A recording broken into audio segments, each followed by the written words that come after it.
I'd been pastoring the church here in Somerset West from about 87.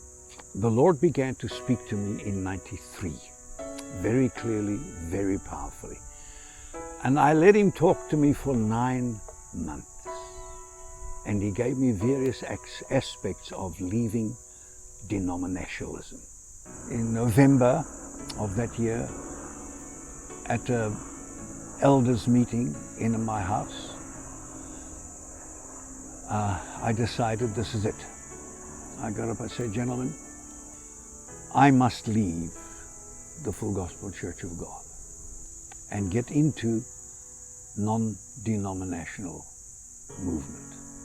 And then the chief elder piped up and he said, Vic, what we've been praying for 9 months, the Lord told us that we've got to get out the church.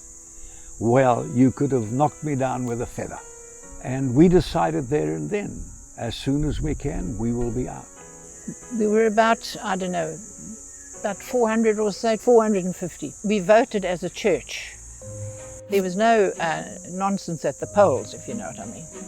And that was how we left this building and everything that was in it. So it was a challenge. But there was an amazing spirit of adventure and excitement and knowing that we were in the Lord's will and that He was going to see to everything, and we trusted Him, we trusted Vic, and we trusted the elders, and we just went for it. The school was delighted to have it. Evidently we were a positive influence there. Then we had to move from the hall, we had to go to the activity centre, then we went back to the hall. Vic particularly was very strong on teaching and doctrine and discipleship. Well, we laughed a lot, but I can't remember anything I can say now that's going to put Vic on the spot, and I'm very upset about that. I'm sure it'll come to me later. Cornell and I joined Newgen in 1997. Actually was Abundant Life still then, and Rob Parkinson was leading. We really were connected into the church immediately, made amazing friends. But in that time was the transition of Tom coming from PE and taking over leadership. I actually worked for Tom, I worked for Pete, and I worked for Steph, and all three of these guys are amazing guys. They are passionate about God, they're passionate about His people. When we came there, Rob Farquharson and Dave Scott were the elders leading the church. They invited us to come and lead Abundant Life, and when it's the Western Cape, you hear God quickly and clearly. So we moved down, and I do want to say that Rob Farquharson's humility in stepping aside so that I could be the lead guy there was just Jesus flavored all over. And he had a deep, deep love for the people here. He had such a deep hunger for them to have more and more of what Jesus had. There was a lot of joy. We laughed often. Tom had the saying, friendship before function. And that's what he really came to establish in Newgen. We had a name change early on when he arrived. The conversation around the name change was already happening. And I do want to say Abundant Life had an incredible history in this area. It had been around a long time. Many lives had been changed. There were many, many stories about the things that God had done through Abundant Life.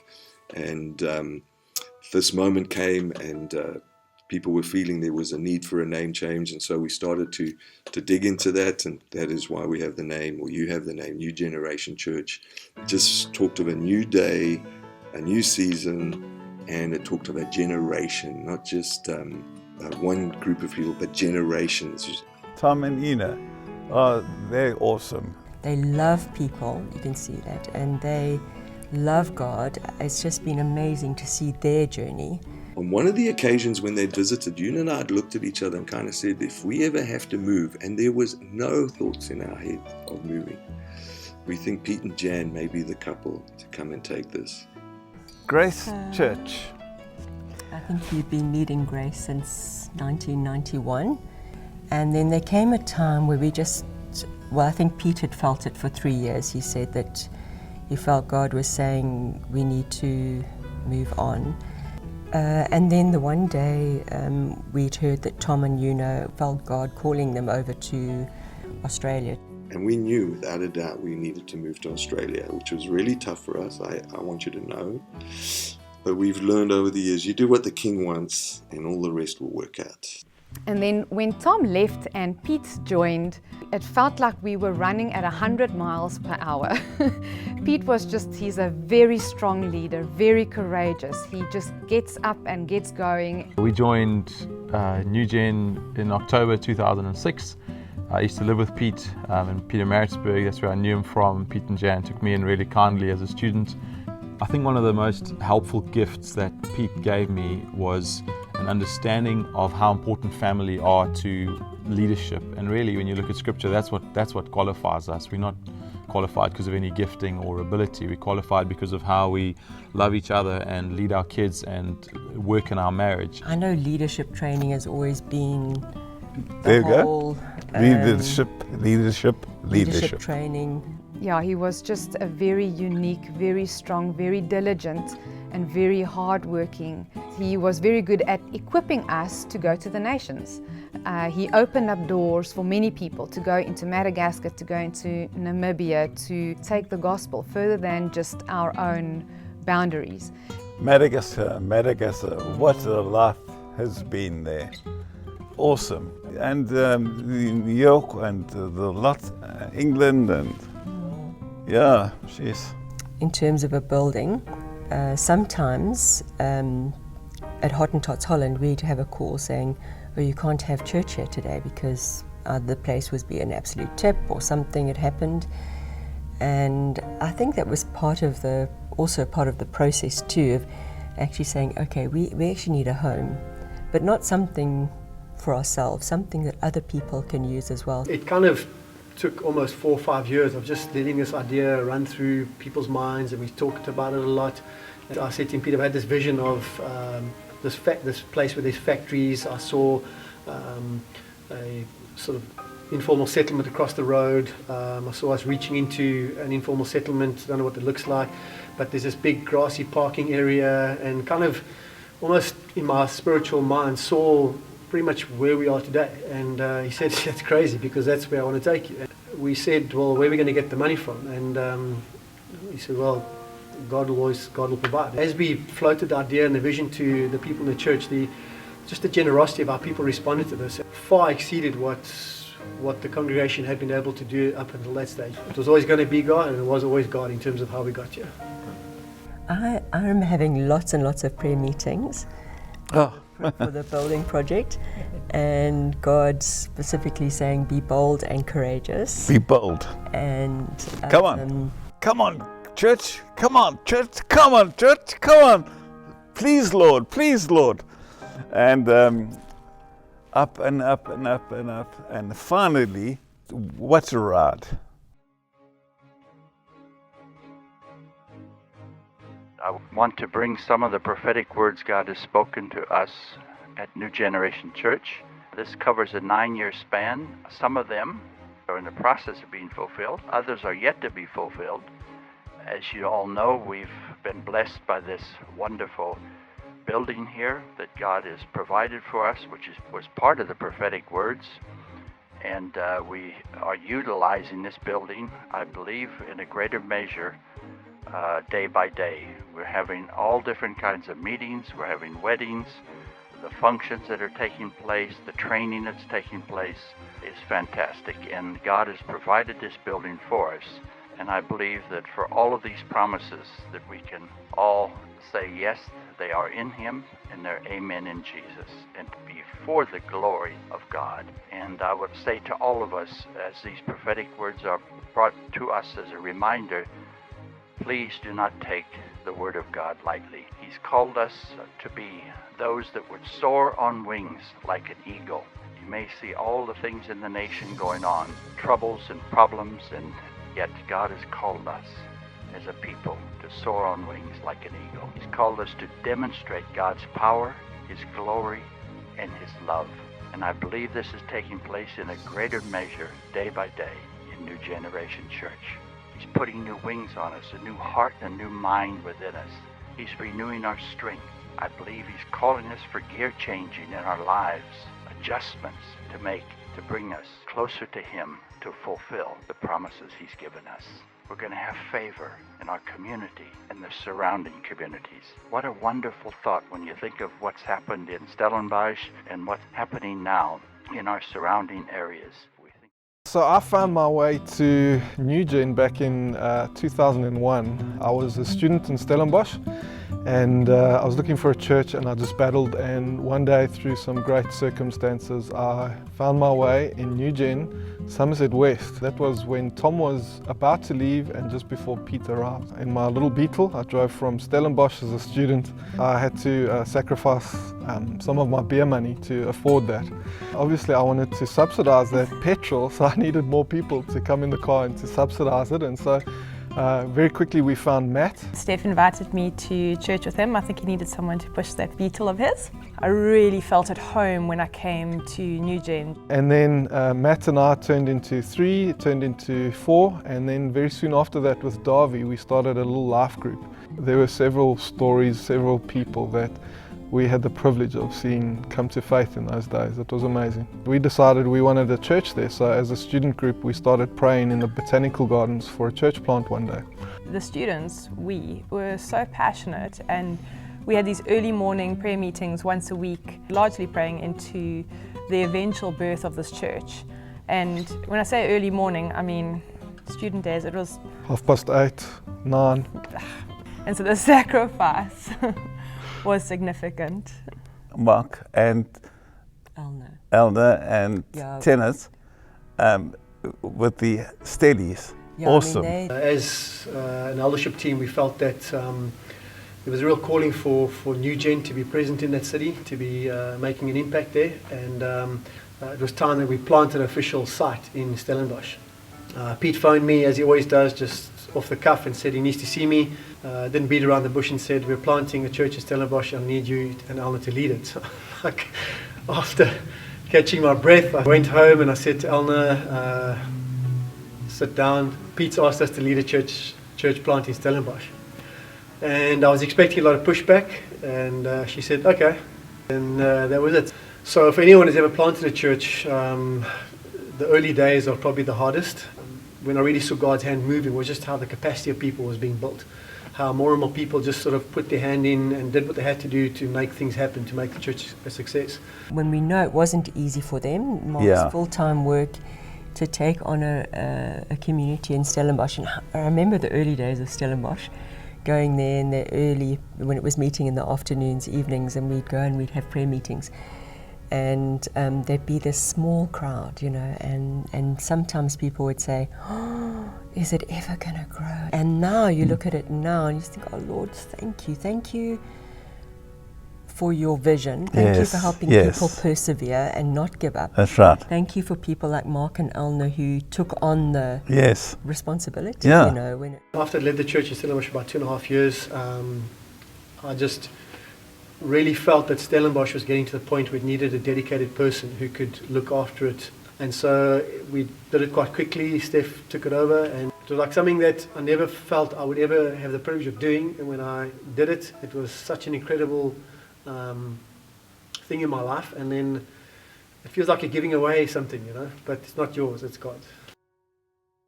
So the Liberty story started 9 years ago. There was a need to reach out to the 18 to 24-year-olds. And so we planted a Liberty here in the refinery in 2009. And just an incredible moment of celebration as the church's first site plant after coming from the Abundant Life Days. There was great joy, great impact into the community. We saw incredible growth in those early days as Davy and Lee planted out, and just were really incredibly aware of what the culture needed and really impacted them in just such a beautiful way. We remember fondly the days that Urban Liberty started. It was an idea that came up in a conversation with Peter HOWARD-BROWNE, an idea that was birthed from a desire to reach a generation that is not willing to just receive the faith of their parents, but wanting to deconstruct that faith, bring their doubts and their skepticism, and then build it up from the ground and see if it still stands.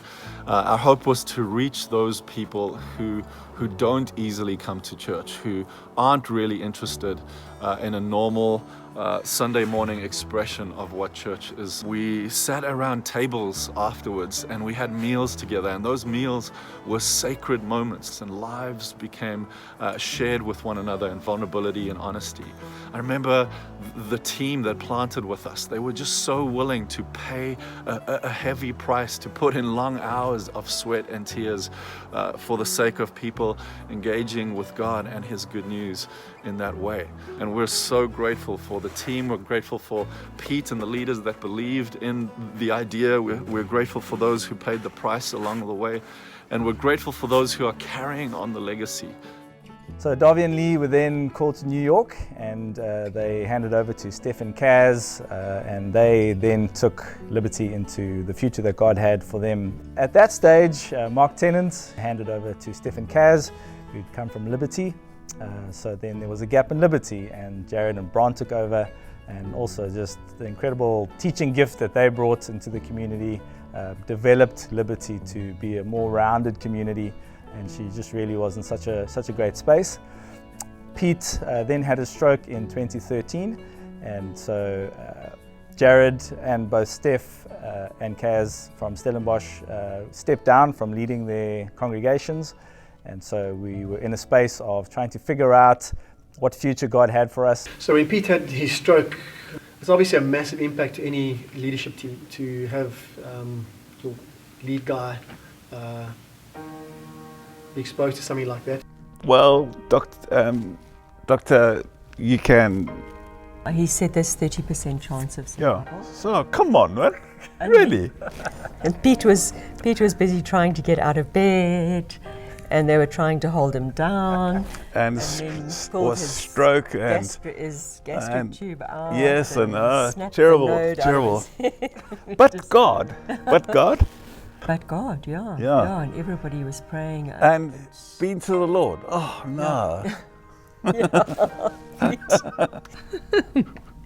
Isn't that a funny part? When we heard about it, we were like, oh, Pete will be back in a few weeks kind of thing. And I think by and large, the group of elders had the same kind of thought. And I think there was some great wisdom where we asked some external guys to get involved, particularly Rigby.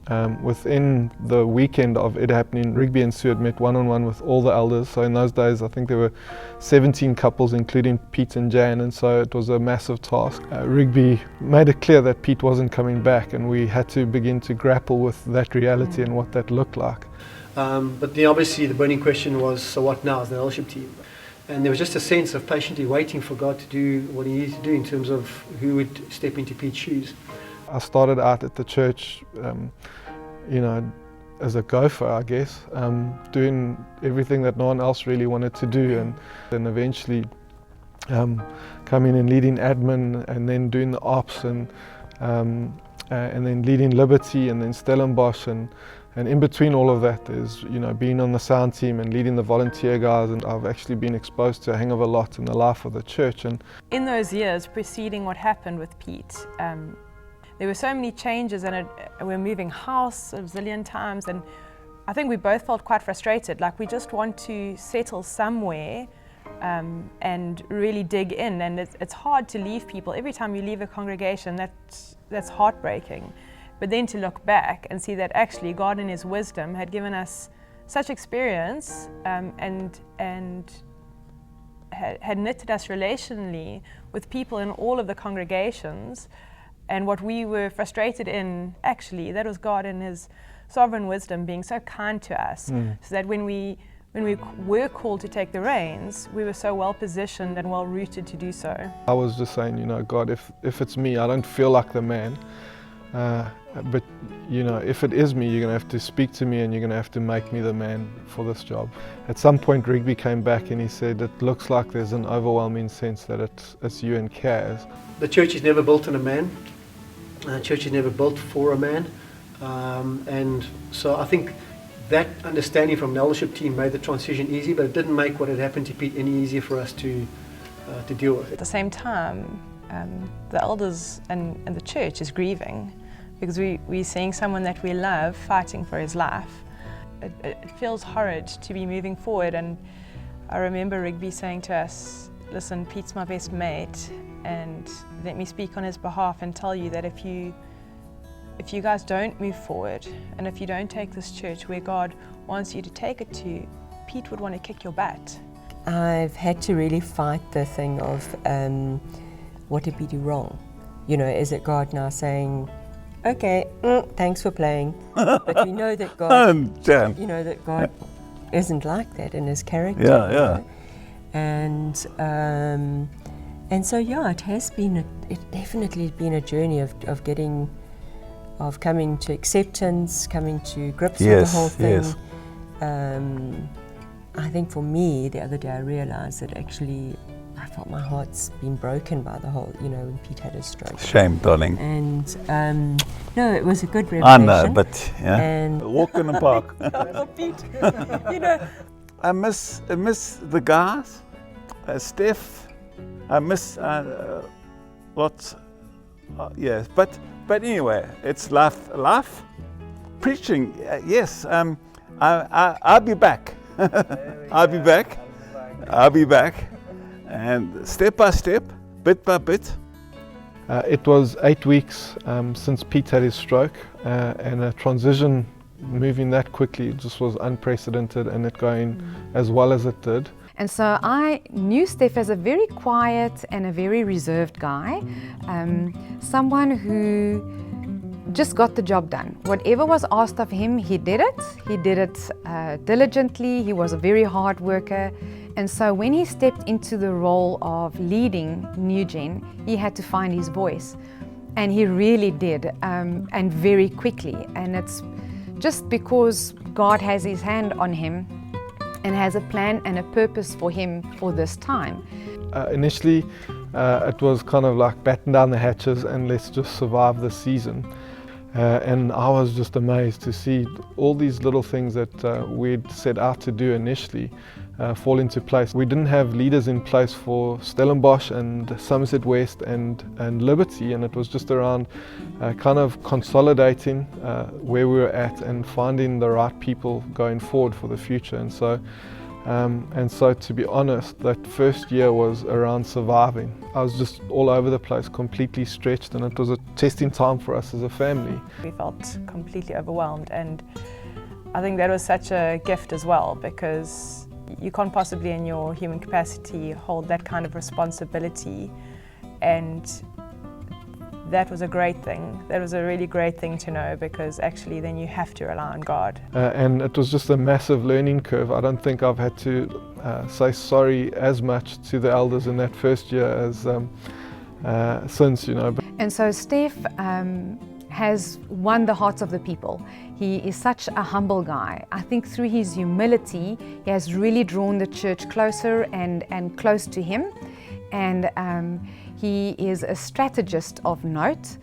Everything he does on purpose, for a purpose, because he knows where he's going. Like, what is quirky about him? He is just quirky, he's just quirky. He reminds me of Ross from Friends.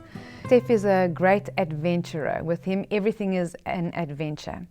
And he is taking us on an adventure with God. All three of these guys have remarkable wives that really complement them. They are caring people. They love the people of the church, or God's people. They are nurturers. They are listeners, and they hear when people speak. So they really complement their husbands. They lead strongly alongside their husbands, and that for me is wonderful. And I just want to say to Una, I salute you. And to Jan, I salute you. And our newest mother of the house, Kaz, we salute you. And at that stage, we were leading Newgen as a whole, and we didn't necessarily have leaders in Somerset West, Stellenbosch and Liberty, and we needed to figure that whole thing out.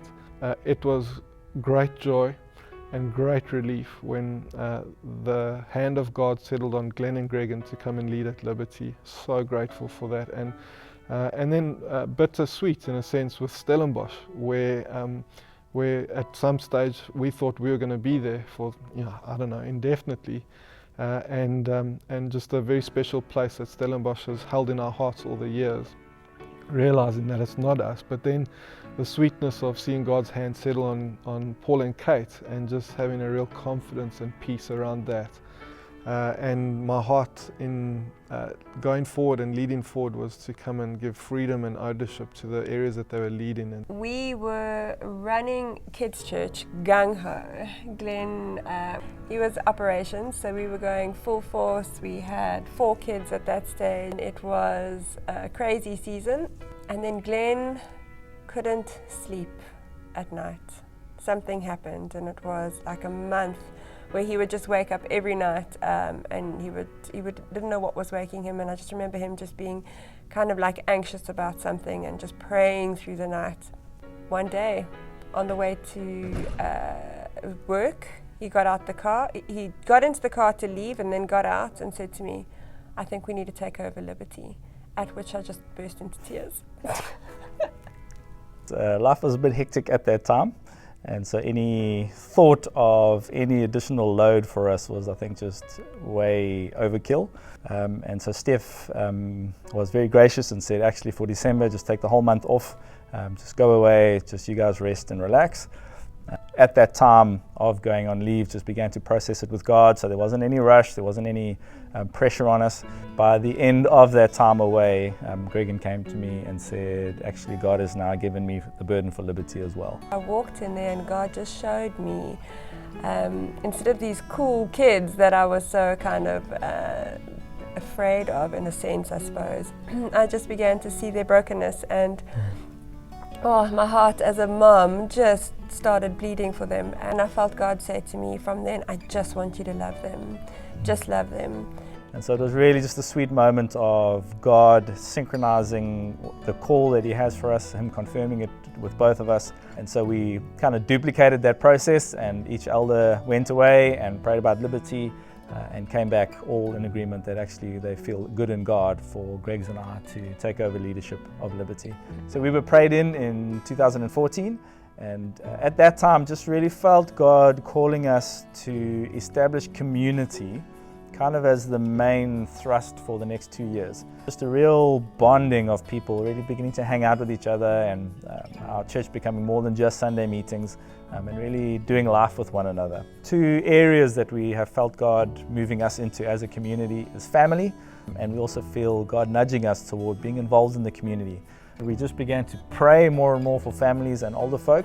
We began to see them joining Liberty, and so we have taken the foundations that Darby built, that Steph and Kaz put in, that Jared and Bron continued. We've built upon those foundations and are building Liberty into a community more and more as God is leading us and guiding us. It's nothing fancy. We really just are trying to learn every year how more and more to love God and to love others. Before we came to Newgen, I felt like the Lord had told me that it was going to be 7 years under Pete's leadership. That was in 2006, and then in 2012, Paul was asked to come onto eldership, and I felt again the Lord speak to me and say that it was going to be about 2 years.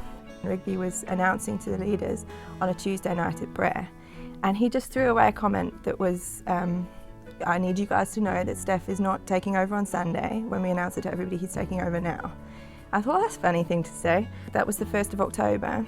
7 years to the day was the first time that we came to Newgen in October 2006.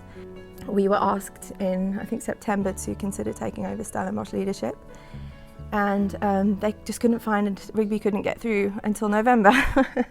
So it was November 2 years later that we took over Stellenbosch, and that for me has been God's incredible gift of I'm in this, you know. You can imagine a lot, Kate, but you can't make this stuff up. Phillies was the unknown, and it's quite a scary moment leaving established friendships and going into a place where you're feeling insecure around having to lead and your leadership, but also you don't know the people. I think the vision at that time, particularly across our congregations, was really similar. So it felt like home. We just felt like we were kind of building on foundations which had already been laid. Some of the miracles that we've seen, well, first of all, that people join us at all. Kind of feel like the kid in the playground, the popular kid comes up and is like, can I come play with you? And you're like, are you sure? We knew that God was calling us to lead a family church, and I think the reasoning for that is when you have a student town, there's so many people who are looking to be planted into families. I think one that's really shown me the power of partnering wider than just ourselves as well is around social justice. We launched Serve Stellies, and we're partnering with 6 or 7 organizations every year, and it's making significant strides, and we're seeing what God has brought about through people who are gifted in our community and are passionate about social justice. He's brought the people to fill the opportunities that are already there. The parts in and of themselves are so small and seem insignificant to maybe ourselves, but then when we bring them together, it's like this beautiful sound. It's just, it's lovely. Paul, Glenn and myself had grown up as brothers in the house with Pete, leading as a father, growing us and maturing us. And so Glenn and Paul were incredibly gracious to me at times. As a brother, not even an older brother. I mean, Glenn's much older than me at the end of the day, you know. But just their grace to me was amazing. But at the same time, I had to recognize that there was stuff that God had put in their hearts and that He was bringing forth. And also the realization of multiplying out and the growth potential that we see exponentially more when we come and reproduce rather than hold on, you know. Where we get to plant out Stellenbosch and in time Liberty and reproduce after ourselves, and that's just so healthy. It really is. And so over time it became more and more aware, not from anything being forced, but just from the natural growth of the community, that we were moving more and more independently.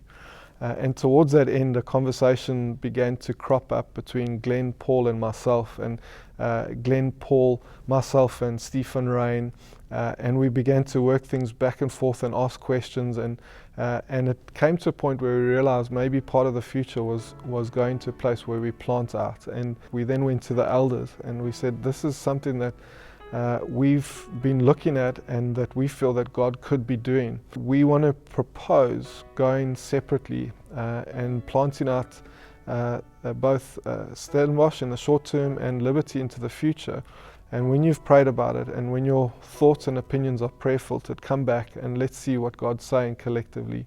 And when we came back and we sat down, we all collectively agreed that God was taking us in this direction.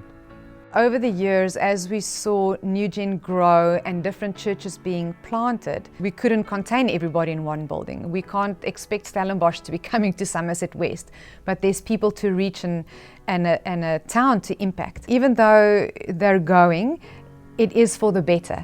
And in the going, they're going to be doing more and they're going to be reaching further. And they're going to have children and they're going to plant out children and release children. And so I just think it's a wonderful cycle of life. And so where we started as one church, growing into a few churches and now releasing again, kind of just being us, one church, but then with the potential of growing again, planting out and releasing again. And so it's an exciting thing. The hugest take home for me has been watching the open-handedness with which Steph and Kaz have led us. There's a humility that underpins that. And that for me is by far the thing that I'm taking into our future, because I know one day I'm going to be the guy planting out and someone else is going to be the, you know, the hothead who's been me in this scenario, who's got these ideas and wants to do this or do that. Trusting that as our churches go their way and begin to grow more and more, that we would really just keep that heart of ensuring that people are walking together, that community is important, that Jesus wants His people together to fellowship together and to grow and invest in each other's lives. And that is one of the great, I think, attributes of Newgen, and trusting that it will continue. Just to take this moment as well to thank Newgen, Somerset West, for all your love and effort you've put into us and our lives. It's bearing much fruit. There's so much to be excited about in Somerset West. It's such a gracious, beautiful bunch of people and desperately hungry for God, and so it's evidenced in people coming on Sunday. We've just got so many people coming. Those divisions which exist outside of church in our South African society seem to dissolve here. And in the life of the church, we've seen people being baptized, we've seen people being healed, we've seen people being delivered from demons. We've seen our youth group growing, and just so much to celebrate and be stoked about in what God's doing in Somerset West. God's power is manifested. God is lighting a fire that may burn with fervor in our lives, will cause us to get excited about God, will cause our hearts to burn so much inside of us that we can't keep it in. We have to share it. He's shaping, He's molding, He's blending us together as one for His purposes. The winds of change are blowing over Newgen and our surrounding areas, and you will be part of those winds that are blowing, because that's the Holy Spirit blowing through His church to bring about His plans and His purposes. We're going to explode numerically. This was His word. By His power, and spread out into surrounding areas, proclaim His gospel. Teams going out to other churches to help them, to build them, and to see God's power manifested through them. It should cause people's hearts to stir with thanksgiving, with praise, with glory, and worshiping and glorifying God through these things that He's done and the things that He is doing in and through us at Newgen. Amen.